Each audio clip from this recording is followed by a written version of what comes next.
Good evening friends. ఈరోజు మీకు ఒక అరుదైన పుష్పాన్ని చూపిస్తాను.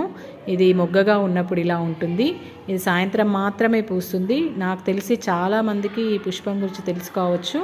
నేను కూడా యూట్యూబ్లో చూసానే తప్ప ప్రత్యక్షంగా చూడలేదు. అదే ఈ పుష్పం బ్రహ్మకమలం. ఎంత బాగుంది కదా, చాలా అందంగా మంచి వైటిష్ కలర్లో ఉంది. ఇది ఓన్లీ సాయంత్రం మాత్రమే పూస్తుందట. మా కాలనీలో మా ఫ్రెండ్ ఈ పువ్వు పూయగానే నాకు ఫోన్ చేసి చెప్పింది. నేను చూడ్డానికి వెళ్ళాను. నిజంగా నాకైతే చాలా అద్భుతంగా అనిపించింది పుష్పాన్ని చూస్తే. దీన్ని బ్రహ్మకమలం అంటారు. బ్రహ్మకు చాలా ఇష్టమైనటువంటి పుష్పం కాబట్టి దీనికి బ్రహ్మకమలం అనే పేరు వచ్చిందని మన శాస్త్రాలు చెబుతున్నాయి. ఇది మానస సరోవరంలో మాత్రమే పూస్తూ ఉండేదట. కానీ మనం ఈ రోజుల్లో మన ఇళ్ళలో కూడా పెంచుకోవచ్చు. దీని సువాసన చాలా బాగుంది. కొందరైతే దీనికి పూజలు, దీపారాధన, హారతి ఇవ్వడం కూడా చేస్తుంటారు. ఇలాంటి అరుదైన పుష్పాలను చూసినప్పుడు నిజంగా మనసుకు చాలా హ్యాపీ అనిపిస్తుంది.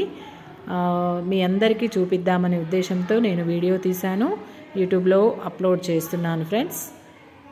రియల్లీ మీలో ఎంతమందికి ఈ వీడియో నచ్చింది, ఈ బ్రహ్మకమలం చూసి మీలో ఎంతమందికి హ్యాపీ అనిపించిందో నాకు కామెంట్లో చెప్పండి. And share my video, subscribe my channel. Thank you.